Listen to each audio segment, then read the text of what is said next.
বাংলাদেশ ক্রিকেটের ইতিহাসের স্মরণকালের জঘন্যতম বিপিএল এর সাক্ষী আমরা সম্ভবত হতে যাচ্ছি। কার সময়ে? বাংলাদেশ ক্রিকেটের প্রেমে পড়ে যাওয়া বোর্ড সভাপতি আমিনুল ইসলাম বুলবুলের হাত ধরে। বাংলাদেশের টেস্ট ক্রিকেটের প্রথম সেঞ্চুরিয়ান ছিলেন আমিনুল ইসলাম বুলবুল। তার সময়েই প্রথমবারের মতো বাংলাদেশ ক্রিকেটে বিপিএল শুরুর একদিন আগে কোনো একটা ফ্র্যাঞ্চাইজি তাদের ফ্র্যাঞ্চাইজি চালাতে পারবে না বলে স্যারেন্ডার করেছে, বিসিবি দায়িত্ব নিয়েছে। এবং আরেকটা ফ্র্যাঞ্চাইজির প্র্যাকটিস চলাকালীন দুই কোচ খালিদ মাহমুদ সুজন এবং তালহা জুবায়ের ফ্যাসিলিটিসের অভাবে কোনো রকম সুযোগ সুবিধা না দেওয়ার কারণে ওই ফ্র্যাঞ্চাইজি ছেড়ে বেরিয়ে গেছেন, কোচিং করাবেন না। কংগ্রেচুলেশনস আমিনুল ইসলাম বুলবুল। টি-20 খেলতে এসেছিলেন, পরে মনে হয়েছে টেস্ট খেলবেন, বোর্ড প্রেসিডেন্ট হয়ে গেলেন। এখন আপনার ওই টেস্ট ক্রিকেট খেলার ইচ্ছা বাংলাদেশ ক্রিকেটকে এমন একটা টেস্টের মধ্যে ফেলেছে যেখানে ক্রিকেটটা ফেল করে যাচ্ছে আপনার কারণে। আমিনুল ইসলাম বুলবুল, মার্ক মাই ওয়ার্ডস। বাংলাদেশের ক্রিকেট পাগল জনগণ, সাধারণ মানুষ আপনার এই কৃতিত্ব মনে রাখবে। খেয়াল করে দেখেন, আপনারা এরই মধ্যে গণমাধ্যমে হয়তো জেনেছেন, আমি বলে নিচ্ছি যে আমি অনেক দিনই আলোচনা করিনি, অনেক কিছু থেকেই দূরে ছিলাম। কেন দূরে ছিলাম? ভাই আমি ছুটিতে ছিলাম, সিম্পল। ছুটির সময় আমি ছুটিতেই থাকি। আর আরেকটা কথা ছোট করে এই সুযোগে বলে দিচ্ছি, আমি ভাই ভিউ ব্যবসায়ী না। ভিউ ব্যবসায়ী হইলে দিনে 2টা করে ভিডিও প্রসব করতাম, আমার ওই দায় নাই।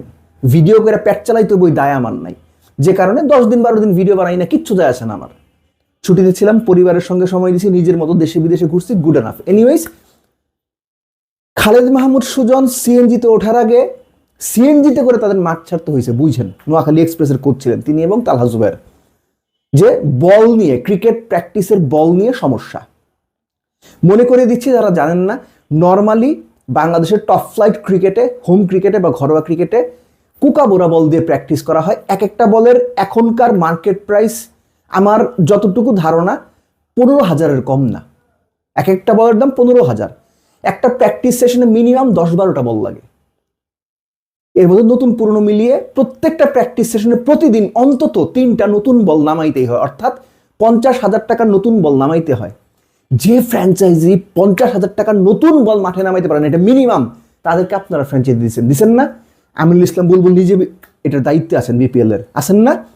আপনাদের 10 কোটি টাকার ব্যাংক গ্যারান্টি দেওয়ার কথা, 2 কোটি টাকার ফ্র্যাঞ্চাইজি ফি দেওয়ার কথা। 10 কোটি টাকার ব্যাংক গ্যারান্টি ঠিকঠাক মতো না দিলে ফ্র্যাঞ্চাইজি ক্র্যাশ করে দেওয়া হবে বা স্ক্র্যাচ করে দেওয়া হবে। 2 কোটি টাকা ফ্র্যাঞ্চাইজি ফি আগে যেটা জমা দেওয়া হয়েছে সেটা অফেরতযোগ্য। সাখাওয়াত সাহেব নামের একজন আছেন সহসভাপতি, তিনি বলছেন না কোনটা হয়েছে। তাহলে আপনার কোন বুঝে, কোন হিসাবে, কোন ব্যাংক স্টেটমেন্ট যাচাই করে এই ফ্র্যাঞ্চাইজিগুলোকে দায়িত্ব দিলেন? একটা ফ্র্যাঞ্চাইজি বল দিতে পারতেছে না, আরেকটা ফ্র্যাঞ্চাইজি তারা বিপিএল শুরুর একদিন আগে টাকার অভাবে ফ্র্যাঞ্চাইজি চালাইতে পারবে না। চট্টগ্রাম তারা নিজেদেরকে উইথড্র করে নিয়েছে, বিসিবি সেটার দায়িত্ব নিয়েছে। এই যে যাচাই বাছাই আপনারা করছেন। এর আগে বেশ কয়েকটা ভিডিওতে আমি বলছি বিসিবিএল যদি না চালান কোনো অসুবিধা নাই, পেছনে গিয়ে দেখেন আমি বলছি এগুলা। কিন্তু চালাইতে গিয়া নাকে মুখে খত দিয়ে না, থুতু ফেলে ছুতু চেটে খাইতে যেন না হয়। আপনাদের এখন সেই থুতু চেটে খাইতে হচ্ছে। This is ridiculous.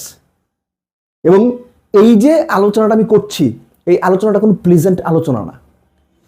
Khalid Mahmud Sujan, তালহা জুবায়ের সিএনজিতে মাঠ ছাড়ছেন, মাঠ ছাড়ার আগে গণমাধ্যমে বলে যাচ্ছেন কোনো কিছুর কোনো ফ্যাসিলিটিস নাই। সেখানে আরেকজন হয়তো ওই ফ্র্যাঞ্চাইজির দায়িত্বশীলকেও তিনি বলছেন 2-1 দিনের মধ্যে সব ফিক্স হয়ে যাবে। এটা আমার কাছে খুব সিগনিফিকেন্ট।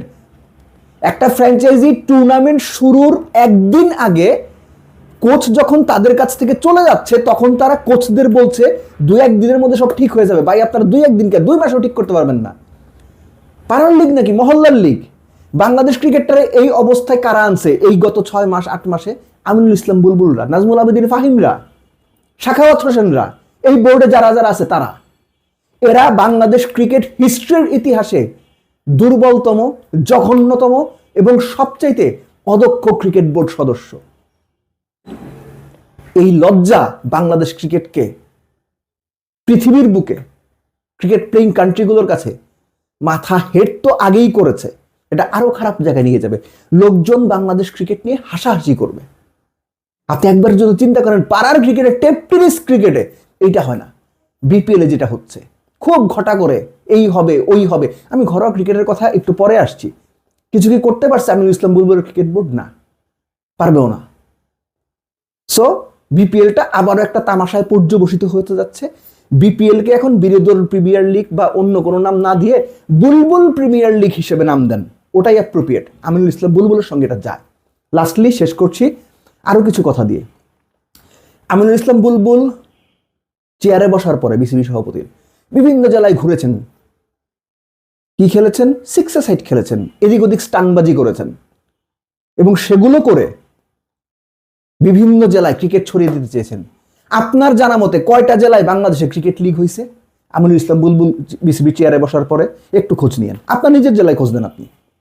নাম্বার 2, এই যে ঢাকার বিভিন্ন ক্লাবগুলোর সঙ্গে সম্পর্কর অবনতি, ফার্স্ট ডিভিশনে অলরেডি 8টা ক্লাব খেলছে না, তারা এই সমস্যাগুলো সমাধান করতে পেরেছে? পারেনি। কেন পারেনি? তারা ক্রিকেট সংগঠক না বলেই পারেনি, অযোগ্যতার কারণে পারেনি। নাম্বার 3, আমিনুল ইসলাম বুলবুল বলেছিলেন বাংলাদেশ ক্রিকেটের যে কাউন্সিলররা আছেন লোকালি, তারা সবাই ওই জেলার ক্রিকেট প্রেসিডেন্ট। বিভিন্ন জেলার এই যে কাউন্সিলর ক্রিকেট প্রেসিডেন্টরা তাদের জেলায় কি কি ক্রিকেট নিয়ে কাজ করেছে আপনার জেলায় আপনি খোঁজ নেন।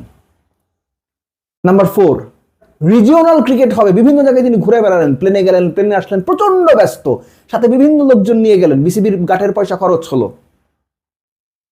কি হলো তারপরে? রিজিওনাল ক্রিকেট কি হয়েছে?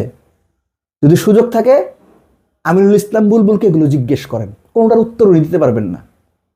আর উত্তর দিতে পারবেন না বলেই তার যে কর্মদক্ষতা, সেটা আমাদের মধ্যে প্রশ্ন তৈরি